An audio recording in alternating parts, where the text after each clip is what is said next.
Hello everyone. आज अपन बात करते हैं वाइट डिस्चार्ज के ऊपर। वाइट डिस्चार्ज नॉर्मल क्या होता है, एबनॉर्मल क्या होता है। जो वाइट डिस्चार्ज है उसको कब आने या अधिक मात्रा में निकलता है तो क्या ध्यान रखना है और किन बातों का हमें स्पेशली ध्यान रखना है, आइए आज उसी पे बात करते हैं। अगर वाइट डिस्चार्ज आपको आ रहा है तो कई बार ये नॉर्मल होता है। नॉर्मल मतलब जिसमें बदबू नहीं आनी, जो कि खुजली के साथ एसोसिएटेड नहीं है, या फिर कुछ हार्मोनल चेंज की वजह से आपका थोड़ा सा लुब्रिकेशन एक्स्ट्रा हो गया है, तो वो अपना वाइट डिस्चार्ज नॉर्मल माना जाता है। जैसे कि अपन माने कि पीरियड आने से पहले कुछ थोड़ा सा amount of white discharge increase होता है, वो बिल्कुल भी एबनॉर्मल नहीं है, वो नॉर्मल ही होता है। कुछ हार्मोनल चेंज की वजह से आपका जो वजाइना है वो थोड़ा सा लुब्रिकेंट और मॉइस्ट ज्यादा होता है, हार्मोनल डिस्चार्ज जो छोटा सा वाइट डिस्चार्ज है वो निकल जाता है। लेकिन अगर अपन इम्पोर्टेंट बात करें कि कब हम इसे एबनॉर्मल माने, एबनॉर्मल कहने का मतलब ये है कि जो नॉर्मल डिस्चार्ज आपको हल्का फुल्का आ रहा था, जो इसीलिए आता है क्योंकि जिससे कि आपकी जो वजाइना है वो एक हेल्दी रह सके। हेल्दी रह सके वहां पे एक नॉर्मल बैक्टीरिया डेवलप रहता है जो आपके वहां के उसको वजाइना के पीएच को मेंटेन करके रखता है। अगर आपका नॉर्मल वजाइनल पीएच गड़बड़ होता है या प्रॉब्लमेटिक होता है तो उसका चेंज ऑफ फ्लोरा हो जाता है, और तब आपका नॉर्मल बैक्टीरिया जो कि लैक्टोबैसिलाई डॉर्डरलिन बैसिलाई वहां प्रेजेंट होता है उसको रिप्लेस कर दिया जाता है बाकी बैक्टीरियल और फंगल इन्फेक्शन से। तब आपका जो डिस्चार्ज होता है वाइट डिस्चार्ज वो एबनॉर्मल हो जाता है। और जो एबनॉर्मल डिस्चार्ज होता है वो आपको मतलब खुजली के साथ होना, या फिर उसमें बहुत ज्यादा बदबू आना, या फिर उसकी कंसिस्टेंसी चेंज हो जाना, या उसका कलर चेंज हो जाना, वो एबनॉर्मल हो जाता है। तो आइए आज अपन थोड़ा सा और डिटेल में अगर इस चीज को समझें। जो आपकी नॉर्मल वजाइना होती है उसका एक नॉर्मल पीएच मेंटेन होता है जो कि लैक्टोबैसिलाई या डॉर्डरलिन बैसिलाई की वजह से मेंटेन रहता है। वो आपकी वजाइना को नॉर्मल लुब्रिकेशन एक मॉइस्ट रखने का काम करता है। लेकिन जब आपको कोई इन्फेक्शन होता है, चाहे वो बैक्टीरियल हो चाहे फंगल हो, वहां का डिस्चार्ज और वहां की एपिथेलियम का कंसिस्टेंसी चेंज होने लगती है। जो ग्लैंड सिक्रीट कर रही थी उस वहां से जो सिक्रीशन होता है वो कन्वर्ट होता है इनटू दी एबनॉर्मल डिस्चार्ज, जो कि एक फाउल स्मेलिंग होना, या फिर उसका जो व्हाइट है ग्रीनिश होना, बिल्कुल पर्ली व्हाइट डिस्चार्ज होना, या अगर फंगल इन्फेक्शन होता है तो कर्डी व्हाइट डिस्चार्ज सिक्रीट होना स्टार्ट हो जाता है। और जब वो एक्सेसिवली होता है तो आपको लोअर एब्डोमिनल पेन होना स्टार्ट होता है, आपको वल्वल इचिंग स्टार्ट हो जाती है, आपको बार बार रिकरेंट यूटीआई, यूटीआई मतलब बर्निंग मिक्चुरेशन के साथ यूरिनरी ट्रैक इन्फेक्शन हो जाता है, वो यूजुअली होने लग जाता है। इसके कई कारण हो सकते हैं। या तो आपका जो सेक्सुअल एक्टिविटी है वो सेफ नहीं होती है, आपके पार्टनर को आपको थोड़ा सा इन्फेक्शन लग जाता है, अगर आपके पार्टनर को आपको है तो आपको भी इन्फेक्शन हो सकता है, या फिर आपने ब्रीदेबल क्लोथ्स नहीं पहनते हो, आप अपनी हाइजीन मेंटेन नहीं करते हो, आपकी इम्यूनिटी पावर बहुत लो है, या आप डायबिटिक कैटेगरी में आ रहे हो, तो इन सब रीजन से आपको लोअर एब्नॉर्मल डिस्चार्ज वजाइना के थ्रू निकलता है।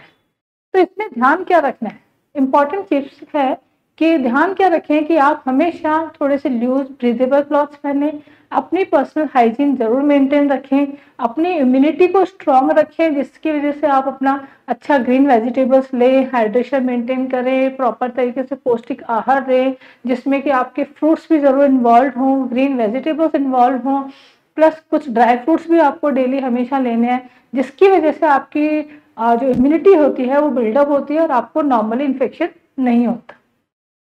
जो बारिश का सीजन है उसमें बहुत ज्यादा फ्रिक्वेंटली पेशेंट्स आती हैं, बच्ची आती है कि मैम मुझे तो बहुत ज्यादा इचिंग हो रही है, मैम मुझे नीचे की तरफ से दही जैसा कुछ गंदा सा पानी निकल रहा है। कुछ बच्चे ऐसे आते हैं कि बोलते हैं कि मैम मुझे तो ग्रीनिश बहुत स्टिकी सा वाटर निकल रहा है और जिसमें बहुत ज्यादा गंदी बदबू आ रही है। तो उसके लिए क्या करें? इसके लिए एक तो आपको इनिशियली फर्स्ट ऑफ ऑल अपनी इम्यूनिटी इंक्रीज रखनी है।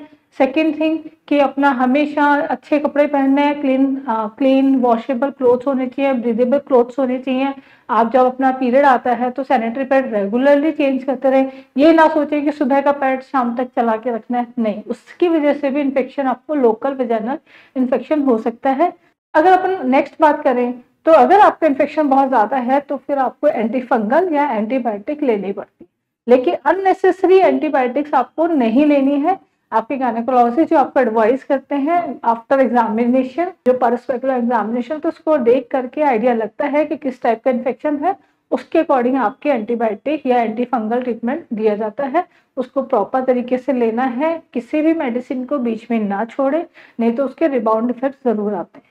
और अपने नीचे अपने वजाइनल का क्लीनिंग रखें। इम्पॉर्टेंट टिप एक ये है कि जब भी आप अपना, कई लड़कियों को, कई फीमेल्स को ही होता है कि जब भी वॉशरूम जाएंगे रेगुलरली क्लीन करते रहेंगे, जब भी वॉशरूम जाना है हमेशा क्लीन करके आना है। ऐसा नहीं करना है। इससे क्या करते हैं आप, आपका जो नॉर्मल फ्लोरा होता है उसको आप डिस्ट्रॉय कर देते हो। तो आपका जो नॉर्मल फ्लोरा है वो डिस्ट्रॉय होते रहेंगे, अच्छे बैक्टीरिया आपकी बॉडी से वॉश होते रहेंगे, आपकी स्किन पे जो है बैड बैक्टीरिया वो डेवलप होना स्टार्ट हो जाते हैं और आपको लोकली इन्फेक्शन स्टार्ट हो सकता है। नेक्स्ट इम्पोर्टेंट अगर मैं बात करें तो आप जब भी वॉशरूम जाते हैं तो हमेशा एक टेंडेंसी जरूर फॉलो करनी है, दिस इज द इम्पोर्टेंट।